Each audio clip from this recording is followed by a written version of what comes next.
Hello, I'm Game Retainer, and in this video I'll be going over all of the tier 5 POIs in 7 days to die. I have already covered 8 of them in a previous video, which I'll link up there, so I'm going to exclude those 8 from this one, and we're going to cover the rest. I'm also going to try and keep the map selection varied, so I'll be giving coordinates up there, and the name of the map down there. Whatever map I choose to put on there, that POI is not exclusive to that map, okay? Alright, with that out of the way, let's jump straight in. Up first is 7 Days Sweets. This one is big, it's daunting, and it's a lot of fun. You need to make your way up to the top, and then make your way down to the bottom again. There's quite a lot going on inside. I'm not going to show too much because, clearing it yourself is kind of the point, really. But you kind of make your way up and then you make your way back down, if I remember correctly. There's the little hatch there. It is a good one. It's good for loot too. I'll show you the loot room if you're interested in just going straight for it. The loot room is right here. And you do get a nice amount. But if I turn on the zombie AI and reveal myself, you will see that there are quite a few of them, and that kind of goes the same throughout this whole POI, so be warned. The Last Sunset Nursing Home is the next tier 5 POI we'll be taking a quick look at. This is another fun one to clear out, and it's pretty straightforward. You're very unlikely to get lost in this place. There are quite a few fun little areas as well, including a little Breaking Bad reference in this room here, which I have covered on another list video I did. As for the loot room, you will find a surprising amount of stuff to break up and take down, which is quite good. All of the rooms have TVs and whatnot, so you can get some decent loot without going to the main room. The main loot area is behind this door. There's lots of fire. You will need to make your way around to all sorts of switches, which are quite easy to find. When you do trigger them, I am using console commands, but when you do come in here, expect tough resistance. And the loot in here is pretty damn good. So, yeah. The friends, on the other hand, not so good. But still, let's focus on the positives, yeah? Grover High. It's not particularly tall, but it is very dangerous. It's a fun one to clear if you have a buddy with you to help you go room to room, and it's also pretty good for getting loot quickly and cheekily. If you don't want to clear the whole place, the loot room is quite literally through this door, and it's a nice selection as well. This place has a library, it has various classrooms with lots of stuff you can dismantle. There's a lot that you can take from this place. It's relatively tricky. You'll need to be careful, but I say that with all of them. The tier 5 POIs, if you don't know you need to be careful, then you're probably playing the wrong game. But it is definitely one to check out, because, yeah, good loot, and if you're feeling lazy, just go straight for it. Vanity Tower's made a few appearances in my videos. It's definitely one of the most difficult ones to clear out. It's also a bit of a maze, and just because of its sheer size, you can expect it to take, if you're quick, you can do it in a day, but chances are it'll take you more than a single in-game day. The loot room, or loot area, is very easy to spot because there's a lovely little discotheque going on. In a video I did recently, you can see the remnants of that right here. I did a bit about getting loot very easily, and you can just scale this building, and there's the loot. I think there was a little bit more here. I think some of it I got into a bit of a firefight. It was a whole thing. It wasn't great, but still. You can come here and cheese it if you want. I do recommend going through it because a lot of the rooms do tell a story, and I do like the storytelling ability of the developers here. So come and check this one out. If you like massive places that are incredibly hard to clear and even harder to navigate, then you will really like this Shotgun Messiah factory. This is the stuff that nightmares are made of. I don't think I've ever managed to go from the start to the finish without getting lost at least 947 times. This is not for the faint of heart. It is lengthy. It is really, really lengthy. So if you have a short attention span, then this might not be the best one for you. I have turned off the majority of the zombies just to make showcasing these a little bit easier. But everything inside, it all looks the same. I don't know how people figure out their way around. Even I've played this game for years and I still cock this place up every time I go through it. So I don't know what it is. Maybe it's me. But yeah, it's a real tough one. If you are just wanting to come here for the loot, then we go up, up, and up. And here we are. So you can just come on up here. It's a long way down if you go wrong. So if you are nerd poling your way up, proceed with caution. It does have good loot. Inside there's a fair amount to take, but there's also a lot of enemies. So it's up to you really whether you want to do this one. If you're a newer player, maybe wait on this for a bit.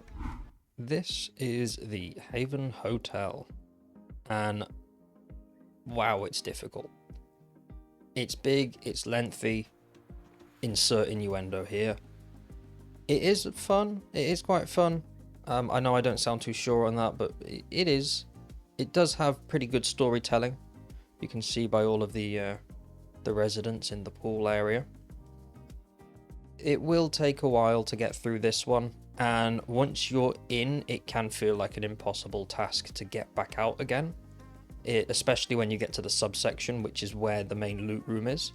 If I remember rightly, we go somewhere around here and we make our way into the basement. We should find the loot room. I had to cut and come back here because I got lost even though I'm in God mode. I really have no good sense of direction. This is the loot area, or the main loot area. The whole building is quite valuable loot wise. Don't ask me how it's raining down here. I'm gonna go up and out so you can see roughly where I am, but I had to cut away. There I am. I don't know if that's helpful or not, but it's right down there. There's no easy way to get to it. There is, but you're going through a couple of pretty hefty doors, which will waste quite a bit of time. The red Mesa Compound is next on the list, or Mesa. People have tried correcting me in the comments, and I forget because I'm stupid. This one is a cool underground facility. I will show you from a distance. You can see here it's pretty big. Expect a lot of military zombies because, well, it's a military base. Hello there. As for the loot area, you can cheese it because the main loot is here. However, the main loot is guarded by a lot of friends usually. They aren't here now because I might have cleared this for another video, I think. But the loot's pretty good. As for the compound itself, it's pretty easy to get lost. There are lots of levels and sub-levels and sub-sub-levels. There's a big missile silo area here, which requires a little bit of navigating. Every corner there's something that you need to find your way through or watch out for enemies. It's very, very easy to get cornered, so be careful with this one. But yeah, it is a good one.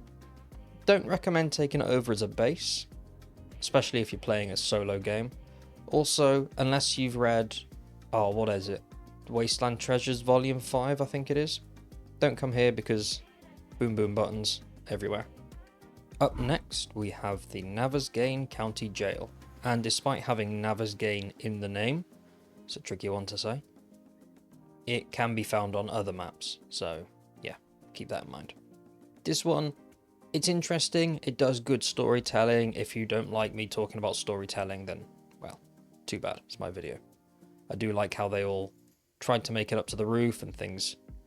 Well, they didn't work out for anybody in this game, did they? As for the main loot, it is rather disappointing. There are a few crates here and there that you'll come across dotted around. The main stash or the main box is there. not really a lot around it. You can go room to room. There's not much you'll find in these rooms. The rest of the building's quite lucrative. If you come in here with an impact driver, then you can make yourself a tidy bit of profit. It is a bit of a time consuming one. You will spend a lot longer than you think clearing this place, because just like with most of the tier 5 POIs, you always miss that room and you end up chasing those orangey yellow dots at the end of the POI, which is annoying, but you know, it's part of the game. Cracker Book HQ is probably one of the most misleading POIs in the game, because you would expect to come here and just be overloaded with books and reading material, and you kind of not. You end up feeling a little bit let down with this one. You're best off just going to a normal Cracker Book, or the Cracker Book Caf, or Cafe, if you're wrong. You will find some magazines and some books, but I mean, just look at that, it's a bit disappointing. The rest of the building does span across a few levels. It is going to be tough to clear, you know, common sense and all that. The main loot is in the basement, and it is through this gate here. You can cheat it. I did cover this in a previous video, and I even dug the little hole out to show. But the building next door, you can see here, this yucca juice place, it has a basement, and you can go in through the basement and just take that loot if you're that way inclined. It's up to you, I'm not judging. Higashi Pharmaceutical is, although it's difficult, it is one of the most interesting locations in the game, because you get a bit of an insight to the virus and how things went so very badly wrong. There are a lot of dark secrets to be found in the depths of this building, and you can see the sheer size of it. This is a mammoth task. You're best off doing this with friends, but if you're like me and you don't have friends, so you play alone, it will take a while, because yeah, it's a bit of a maze, and making your way around, you take it slow, because not only is it difficult, but you do get a good sense of what went on. I'm trying to word it carefully because I don't want to spoil anything for newer players, but there's some sinister goings on in this building. As for the loot, you just head up to the penthouse. I do like this area, this looks so cool. But you go up here, and in this building, you push a little button here, that will open a door outside, and I'll just take you around so you can see it, and you get all of this lovely loot. The US Army Post 7 is horrendous. I like it, in fact I love it. When I say horrendous, I mean it's just hard. It's so hard, honestly, just really, really difficult. You won't find this on Navezgane. I don't know why that is, but every room here contains an unhealthy amount of enemies. I know this is bare, but that's because I've turned them off for now, or largely turned them off. Every single building around the outside filled with zombies, and this main building super filled with zombies. The loot room you can find down the side, and guess what? This is also filled with zombies on a normal day. Today, not so much. But yeah, quite a nice selection of loot. There's also plenty of stuff to break down and take away with you. Little warning, behind here is one hell of a jump scare, so when you open this door and think, oh yay, goodies, be careful, okay? You should know better by the time you get to this point. The one drawback of this place is if you try and clear it the wrong way round, there's a good chance that during a mission you can fail it because the mission kind of gets stuck and the zombies stop spawning. So keep that in mind if you decide to come here and clear it. And also bring a change of underwear, because this is one scary place. This is the Poppin' Pills factory, and although it doesn't look all that daunting from above, it's below where the danger lies. This sprawling complex can be pretty tricky to navigate. It's also filled with some less than friendly people. So I say people, can you call zombies people? Former people? I summoned him. This place will take a while to navigate, and it will take a long time to clear out. The main loot itself is right here, and I'll try and leave in a way that you can kind of pinpoint the area. Let's go this way. Da, da, da, da. There we go. And then if I turn around, you're on this side of the building. I don't know whether that helped, probably didn't, but still, there you go. The last tier 5 POI on this list is Dr. Karen Higashi's residence. And I know what you're thinking, this is very small. No, it is not. Similar to popping pills, the fun lies underground. This is another interesting one. I'm going to try not to show too much. You might recognize newer players if you were paying attention in one of the previous entries. The Higashi Pharmaceuticals came up as a place of note for getting information about the overall story and the virus. This place kind of tails off that. The main loot is here. It's pretty good. It's it's loot. There's only so many different ways I can say loot. It's a fun one to clear, a difficult one to clear, and a very easy one to get lost in, especially when you go underground. Also, word to the wise, I've made this mistake myself. When you're underground, listen out for screamers, because I've locked myself down there and ended up being completely overrun by screamers from above and the zombies that are down below. So I hope you found that video interesting. I do believe I've got every single one of the tier 5 POIs. If I've missed any, and you've checked the video I linked at the beginning, if you remember. If I have missed any, then let me know in the comment section down there. But that said, I'll catch you in the next video.